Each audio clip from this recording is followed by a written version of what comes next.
नमस्कार दोस्तों, मैं चरणजीत सिंह स्वागत करता हूं आप सभी का आज के इस वीडियो में।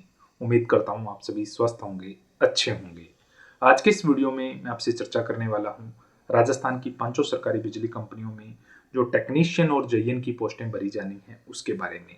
डिटेल नोटिफिकेशन का इंतजार किया जा रहा था क्योंकि शॉर्ट नोटिस तो जो है दिसंबर के अंदर जो गवर्नमेंट की वर्षगांठ थी उस दौरान जो तकरीबन 80,000 पदों के लिए अलग अलग विभागों में भर्तियां जारी की गई।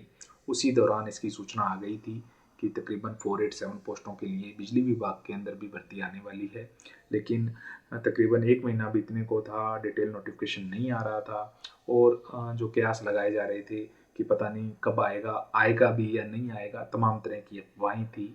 उन सभी अफवाहों को ख़त्म करते हुए बिजली विभाग ने डिटेल नोटिफिकेशन जारी कर दिया है। तमाम चर्चा डिटेल नोटिफिकेशन के बारे में इस वीडियो में अपने करने वाले हैं। आगे बढ़ने से पहले मैं आपको बता दूं, अगर इस चैनल पे आप पहली बार आए हैं, पहली बार वीडियो देख रहे हैं, तो आप इस चैनल को सब्सक्राइब कर लीजिए क्योंकि सरकारी भर्तियों से जुड़ी हर छोटी बड़ी अपडेट, हर छोटी बड़ी खबर यहाँ मैं आपसे शेयर करता रहता हूँ। आगे बढ़ते हैं, बात करते हैं बिजली विभाग की भर्ती जो डिटेल नोटिफिकेशन है उसके बारे में। तो पांचों सरकारी बिजली कंपनियां हैं, आप सभी को पता है। RVUNL राजस्थान विद्युत उत्पादन निगम लिमिटेड, प्रसारण निगम लिमिटेड, जयपुर विद्युत वितरण निगम लिमिटेड, अजमेर विद्युत वितरण निगम लिमिटेड और जोधपुर विद्युत वितरण निगम लिमिटेड। इन सभी के अंदर एक ही एग्ज़ाम होगा, एक ही एप्लीकेशन फॉर्म होगा, लेकिन एप्लीकेशन फॉर्म के अंदर आपकी प्रायोरिटी बढ़ाई जाएगी, वरीयता बढ़ाई जाएगी। या आप अगर चयन हो जाते हैं तो आपकी फर्स्ट जो वरीयता होगी उसके अनुसार जो मेरिट क्रमांक होगा आपका, अगर अच्छे मार्क्स होंगे तो फर्स्ट वरीयता आपको मिल जाएगी, अगर उससे अच्छे मार्क्स नहीं होंगे तो सेकंड, थर्ड, इस तरह अलग अलग वरीयता आप सभी को पता है। तो एक सबसे बड़ा प्रश्न है, डिटेल नोटिफिकेशन तो आ गया है, फॉर्म फिलअप भरने भी स्टार्ट हो रहे हैं, तो कौन सा क्रम रखा जाए। तो सबसे पहले तो बात करते हैं अपने जेईएन को लेकर, क्योंकि अभी जो है जेईएन के लिए फिलअप स्टार्ट हो रहे हैं। तो अगर आप कहीं भी रहते हैं, किसी भी डिस्ट्रिक्ट में रहते हैं, तो आपको सबसे पहले एक नंबर पे रखना है आपको RVUNL, दो नंबर पे रखना है RVPNL और उसके बाद जयपुर, अजमेर और जोधपुर तीन डिस्कॉम है। इसके अंदर से आपको, जैसे अगर आप मान लीजिए जयपुर में रहते हैं या कोटा में रहते हैं, क्योंकि जयपुर विद्युत वितरण निगम लिमिटेड के अंदर अलग जिले आते हैं, अजमेर विद्युत वितरण निगम लिमिटेड के अंदर अलग डिस्ट्रिक्ट्स हैं, उसी तरह जोधपुर के अंदर अलग डिस्ट्रिक्ट्स हैं। तो ये जयपुर, अजमेर और जोधपुर के अंदर जो आप भरोगे, क्योंकि RVUNL के अंदर तो थर्मल पावर प्लांट्स आते हैं, जनरेशन का मामला है। प्रसारण निगम लिमिटेड ये पूरे स्टेट को कवर करता है। जयपुर विद्युत वितरण निगम लिमिटेड के अंदर मैंने अभी आपको बताया अलग डिस्ट्रिक्ट्स हैं, अजमेर के अंदर अलग हैं और जोधपुर के अंदर अलग हैं। कौन कौन से डिस्ट्रिक्ट हैं जयपुर के अंदर, अजमेर के अंदर और जोधपुर के अंदर, कौन कौन से डिस्ट्रिक्ट्स को ये डिस्कॉम्स कवर करते हैं, उनकी सूचना जो है डिटेल नोटिफिकेशन के अंदर है। तो आप उसके अनुसार पहले और दूसरे क्रम पे तो आपको रखना है आपका जो रखना ही है इसको, और उसके बाद तीसरे क्रम पे आपको वो रखना है जिस डिस्ट्रिक्ट से आप बिलोंग करते हैं और वो कौन से डिस्कॉम में आती है। वो मान लीजिए आप जो है श्री गंगानगर जिले से बिलोंग करते हैं, तो श्री गंगानगर जिला है वो जोधपुर डिस्कॉम के अंदर आता है, तो तीसरा कॉलम आपको ये भरना है। उसके बाद 4 नंबर पे आपको जयपुर विद्युत वितरण निगम लिमिटेड लेना है और 5 पे आपको अजमेर लेना है। अगर आप मान लीजिए अजमेर में रहते हैं तो आपका जो तीसरा पॉइंट हो जाएगा अजमेर, ठीक है, और फिर 4 नंबर हो जाएगा जयपुर और 5 नंबर हो जाएगा आपका जोधपुर डिस्कॉम।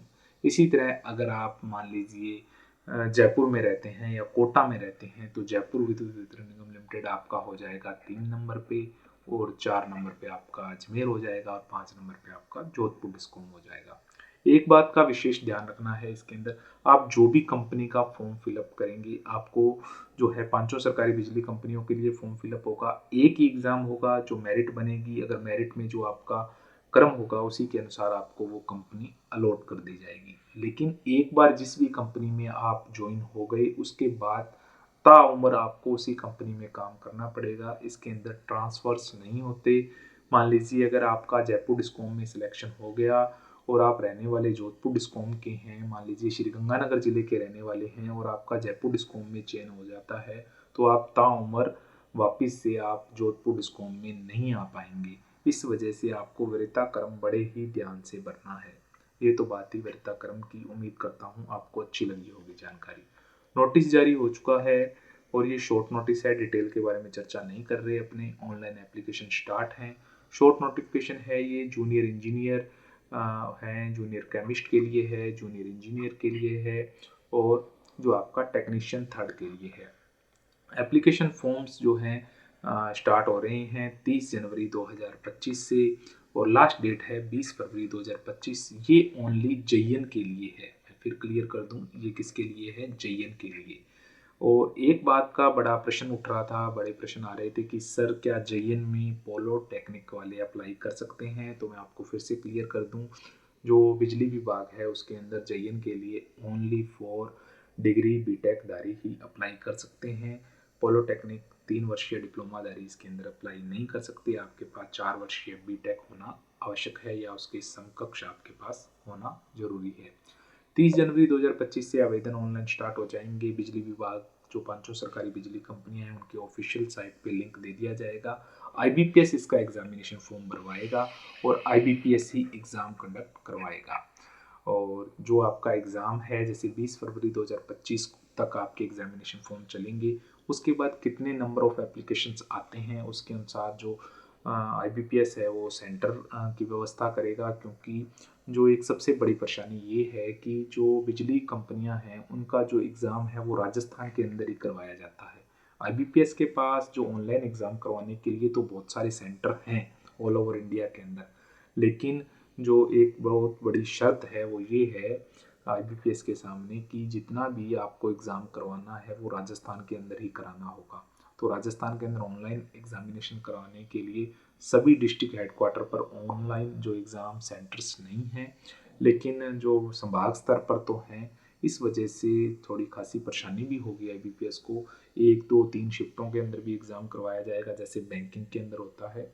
और जो एग्ज़ाम है उसकी व्यवस्था करने के लिए थोड़ा सा आईबीपीएस को समय लगेगा, लेकिन 40 से 45 दिन एग्जामिनेशन फॉर्म फिलअप करने के लास्ट डेट के बाद आपका एग्ज़ाम हो जाएगा।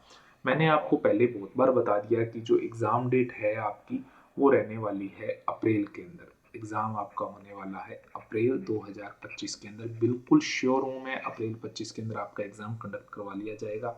अभी तक मैंने आपको जितनी भी सूचनाएं बिजली विभाग की भर्ती को लेकर दी है वो बिल्कुल सही और सटीक दी है। और मैं आपको फिर से बता रहा हूँ क्योंकि आपके बार बार कमेंट आ रहे हैं कि सर एग्ज़ाम कब होगा, तो एग्ज़ाम अप्रैल 2025 में होगा। ये ओनली मैं जेईएन के एग्ज़ाम के लिए बता रहा हूँ, टेक्नीशियन के नहीं। जो आपके टेक्नीशियन के फॉर्म फिलअप स्टार्ट हो रहे हैं वो 21 फरवरी 2025 से होंगे। और डिटेल नोटिफिकेशन अभी टेक्नीशियन का जारी नहीं हुआ है, जेईएन का तो हो गया है। डिटेल नोटिफिकेशन का लिंक या नोटिफिकेशन का पीडीएफ मेरे जो व्हाट्सएप और टेलीग्राम ग्रुप पे है। आप डिस्क्रिप्शन में उसका लिंक है, टेलीग्राम और जो आपका व्हाट्सएप ग्रुप है आप उसे ज्वाइन भी कर सकते हैं। और बिजली विभाग ने एक हेल्पलाइन नंबर भी जारी किया है भर्ती शाखा का, 94 140 56655। और आप 10 बजे से लेकर 5 बजे तक वर्किंग डेज के अंदर आप यहाँ पे कॉल कर सकते हैं। 29 1 2025 आज ही की डेट का ये नोटिस है। डिटेल नोटिफिकेशन भी जारी हो चुका है। तो सबसे बड़ा प्रश्न था कि सर जो हमें क्या प्रायोरिटी रखनी है, तो मैंने आपका क्लियर कर दिया। सबसे पहले आपको जो RVUNL भरना चाहिए, फिर RVPNL भरना चाहिए। उसके बाद आपको जो भी डिस्ट्रिक्ट से आप बिलोंग करते हैं उस डिस्ट्रिक्ट में कौन सा डिस्कॉम लगता है, जो आपका होम टाउन है उसे कौन सा डिस्कॉम लगता है उसके अनुसार उसे आप 3 नंबर पे रखिए। उसके बाद जो आपका अजमेर या जोधपुर या जयपुर जो भी आपका अलग से लगता है उसके अंदर उसे 4 या 5 नंबर पे रख सकते हैं। 1 2 3 के लिए मैंने आपको बता दी चॉइस। 1 नंबर पे RVUNL, 2 नंबर पे RVPNL। उसके बाद जो आपका जिस डिस्ट्रिक्ट से आप बिलोंग करते हैं वो आपको डिस्कॉम लेना है। उसके बाद 4 और 5 नंबर आप जो भी आपको अच्छा लगे वो आप कर सकते हैं।